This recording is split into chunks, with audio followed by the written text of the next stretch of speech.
What you are about to hear are stories of life in Donald Trump's America, and you will hear stories about death in Donald Trump's America. When you hear the testimony today from Renee Good's brothers, who talked about the light she brought into this world before she was murdered by ICE agent Jonathan Ross, who was put on that street by Donald Trump.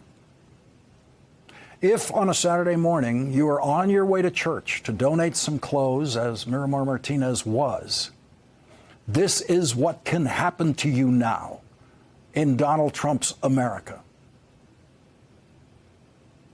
The Border Patrol vehicle stopped just 1 to 2 car lengths ahead of me.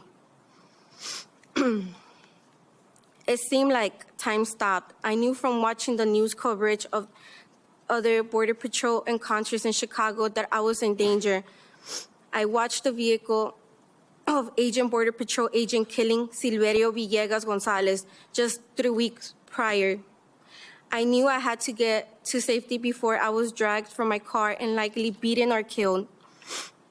I drove forward and went around the Border Patrol agents, who jumped out of his car and pointed his gun at me. I moved to the far left lane, striking the curb on the far left side of Kedzie.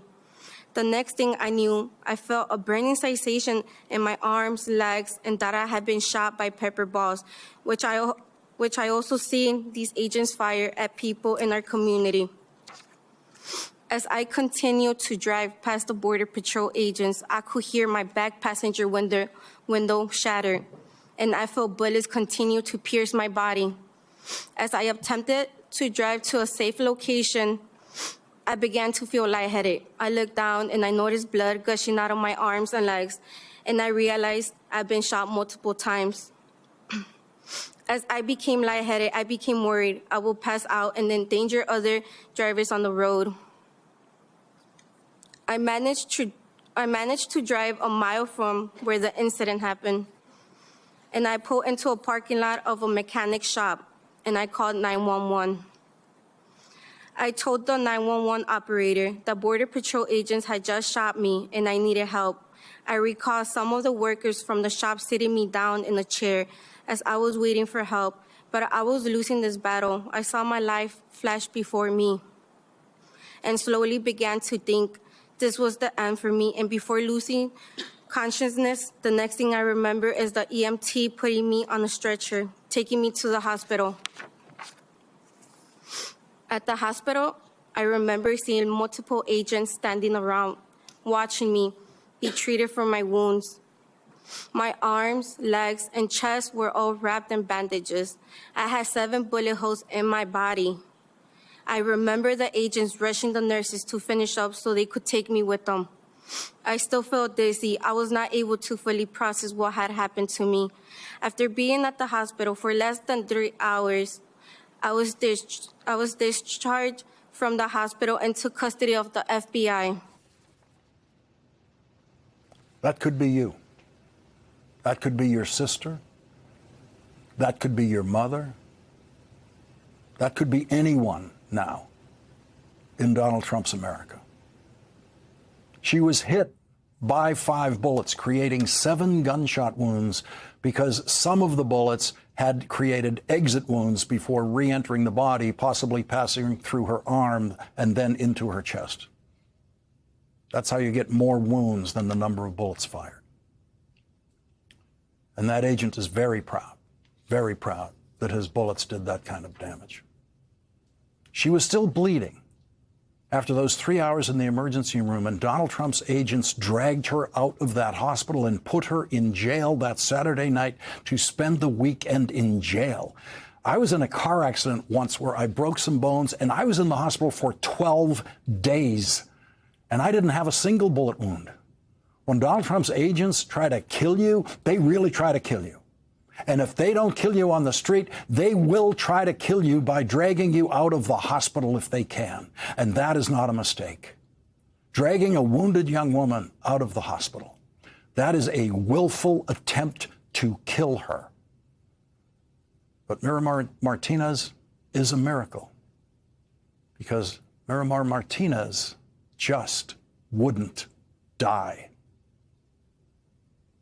The news in the jail that evening had my story and was being called a domestic terrorist.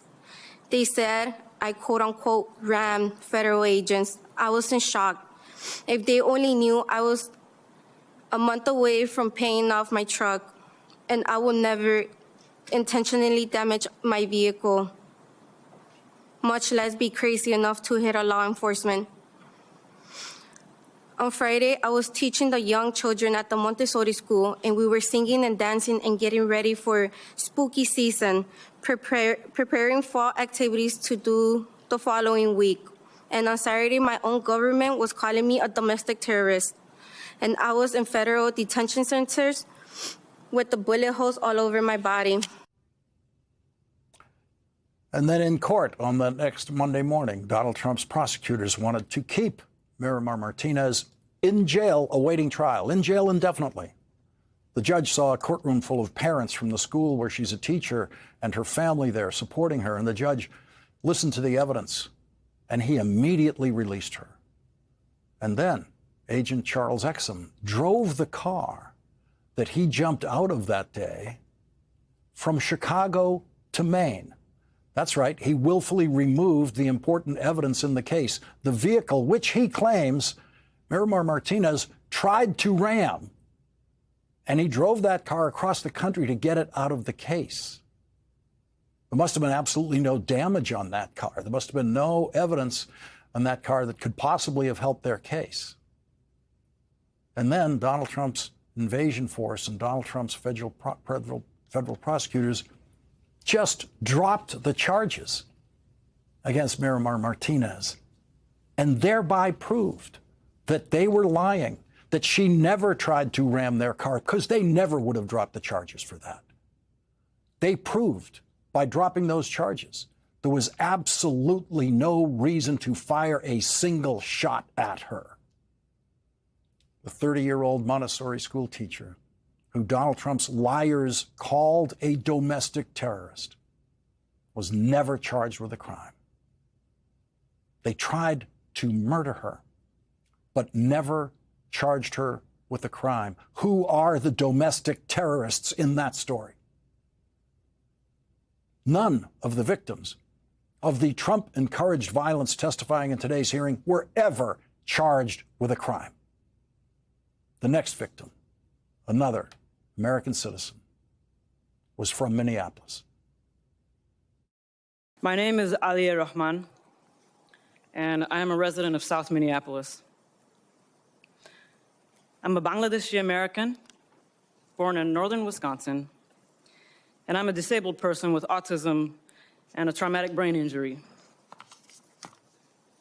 Not all autistic brains do this, but mine fixates on sounds, numbers, and patterns. On January 13th, on the way to my 39th appointment at Hennepin County's Traumatic Brain Injury Center, I encountered a traffic jam caused by ICE vehicles and no signs indicating how to get around it. I had not wanted to pull into a blocked, chaotic intersection, but verbally agreed to do so and rolled down my window after an agent yelled, "Move! I will break your effing window!"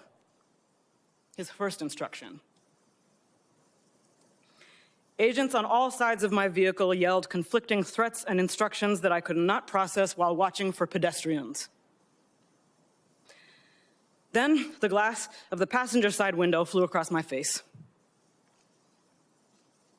I yelled, "I'm disabled," at the hands grabbing at me, and an agent said, "Too late." I felt immersed in a pattern, and I thought of Genoa Donald, an autistic black man killed by police during a traffic stop in 2021. I remembered Mr. Sliberio Vega Gonzalez, who was killed by ICE in his vehicle last year. An agent pulled a large combat knife in front of my face, which I thought was for cutting me, and later learned was used to cut off my seatbelt. Shooting pain went through my head, neck, and wrists when I hit the ground face first and people leaned on my back. I felt the pattern And I thought of Mr. George Floyd, who was killed 4 blocks away.